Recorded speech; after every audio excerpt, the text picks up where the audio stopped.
So, about 16 minutes before Columbia was supposed to land, Mission Control started losing data from the left wing. At first, it was just one sensor, and honestly, one sensor failing on a spacecraft does not automatically mean disaster.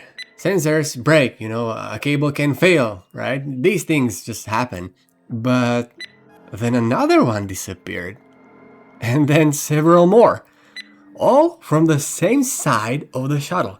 And that is the moment when it stops looking like one broken sensor and maybe starts looking like something is happening inside that wing. A few minutes later, Mission Control also lost the pressure readings from the left landing gear. So they called Columbia. Commander Rig Husband began to answer, "Roger, And then the transmission stopped. The controllers called again. Nothing. People on the ground looked up and saw Columbia's bright trail splitting into several pieces across the Texas sky. The shuttle was gone. But whatever destroyed, it had not started during landing. It had been hidden inside the left wing for 16 days. And NASA already knew that something had hit it. So the real question is not only what happened during re-entry, it is why Columbia was allowed to come home without anyone knowing what condition that wing was actually in. So let's go back to the launch.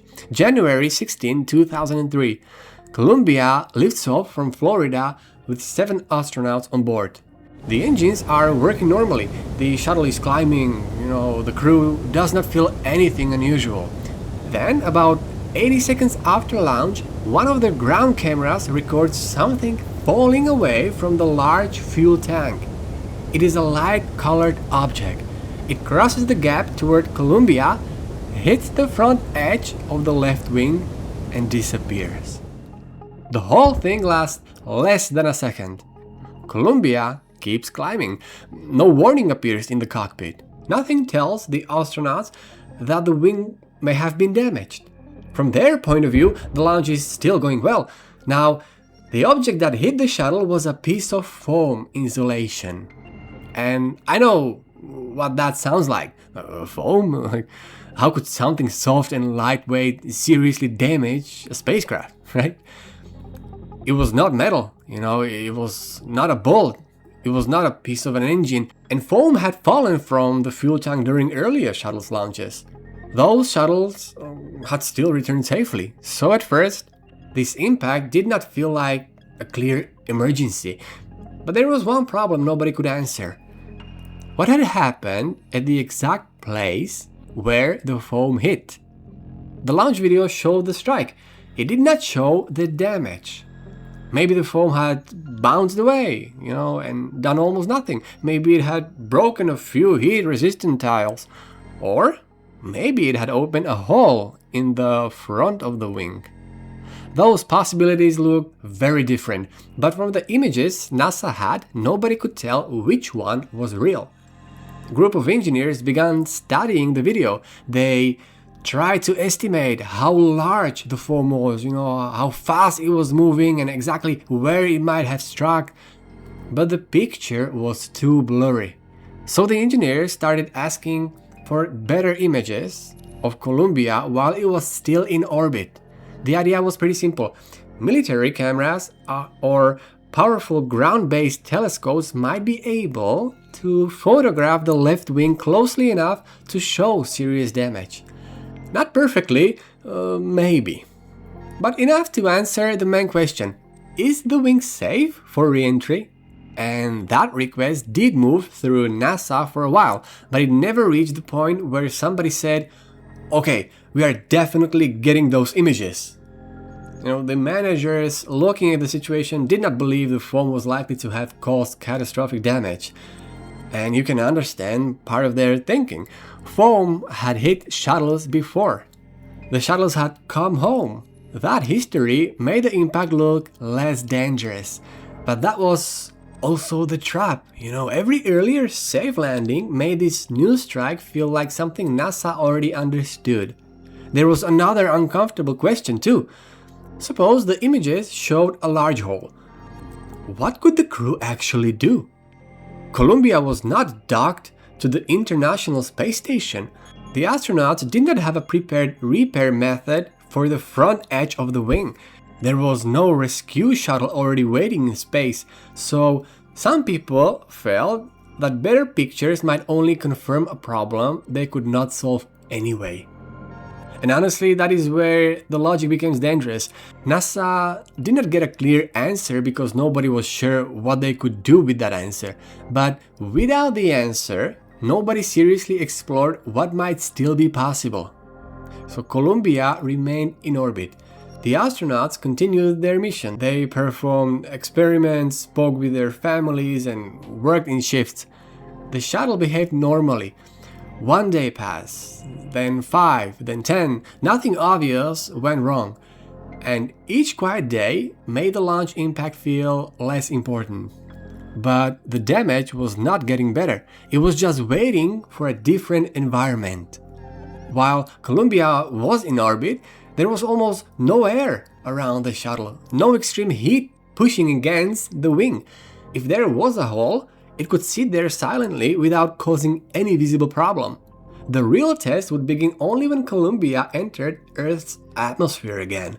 And once that started, there would be no way to pause the descent and take another look. On February 1st, the crew prepared to land. Columbia turned toward Earth and entered the atmosphere at more than 20 times the speed of sound. The air in front of the shuttle became so hot that it turned into glowing plasma. Like normally, special panels along the front edge of the wings protected the aluminum structure behind them. You can think of those panels like armor. They were built to survive temperatures that would destroy ordinary metal. But somewhere on the left wing, that armor had been broken. Hot gas entered through the damaged area, and from the outside, Columbia still looked mostly normal. Inside the wing, though, the plasma was burning through wires, sensors, and structure. That is why the sensor reading began disappearing. They were not just randomly failing, the wing was being destroyed around them. So at first, the shuttle's computers could still compensate. They made small adjustments to keep Columbia's flying straight. Then the adjustments became larger. The crew knew some readings were unusual, but they still didn't know that the inside of the left wing was coming apart. Then, Mission Control lost the tire pressure data. Now the damage had reached the landing gear area. Only minutes remained before touchdown. The controllers called Columbia. Rig husband started answering. Then the message ended halfway through. The shuttle began rolling out of control. The left wing could no longer carry the forces of re-entry, and Columbia broke apart above Texas. After the disaster, investigators collected wreckage across a huge area. They brought tens of thousands of pieces into a hangar and began rebuilding parts of the shuttle. Piece by piece, they followed the damage backwards through the left wing. Burned metal, melted structure, missing panels. Everything pointed toward the front edge. To the same area the foam had struck 16 days earlier. But investigators still needed to prove that foam could actually do that kind of damage. So they recreated the impact. They took a piece of foam similar to the one that had fallen from Columbia's fuel tank. Then they fired it at a spare wing panel at a speed and angle estimated from the launch. The foam hit the panel and punched a large hole straight through it. And I think this is one of the strangest part of the whole story. The foam looked harmless. The panel looked incredibly strong, but speed changes what an object can do. A light piece of material moving fast enough can hit with enormous force. Still, the foam was only the physical cause. The deeper failure had been developing for years. Foam had fallen before. NASA knew that. But because earlier missions survived, the repeated problems slowly began to feel normal. Instead of every foam strike being treated as warning, the safe landings were treated as proof that the risk was acceptable. The system began asking the wrong question, not why does foam keep hitting the shuttle, but why should this impact be any worse than the earlier ones? And because nobody could clearly prove the wing was damaged, managers believed catastrophic damage was unlikely, but the engineers could not prove the damage without better images. So the reasoning went in a circle. The danger could not be seen clearly, so people decided it probably was not serious. And because it was judged unlikely to be serious, nobody made sure it was seen clearly. Now, there is one more question people still ask. Could the crew have been saved if NASA had obtained those images? Well, there is no simple answer. A rescue would have been extremely difficult. A repair had never been planned, nothing was guaranteed. But later studies found that possible rescue of emergency repairs ideas may have existed if the damage had been discovered early enough. They would have been risky, they might not have worked, but without clear images, those options were never seriously developed. The crew did not need NASA to already know exactly how to save them. First, NASA needed to know whether they were in danger. That step never happened. And that is what makes Columbia so difficult to think about. The shuttle spent 16 days in orbit after the impact. The crew was alive. The spacecraft could still communicate. Engineers were asking questions. There was time to look closer. But every day that passed without a visible problem made the original warning easier to dismiss. The wing looked quiet, the shuttle looked healthy, the mission kept going, but the damage was still there, waiting for re-entry. Columbia did not reveal the truth all at once. It revealed it one sensor at a time.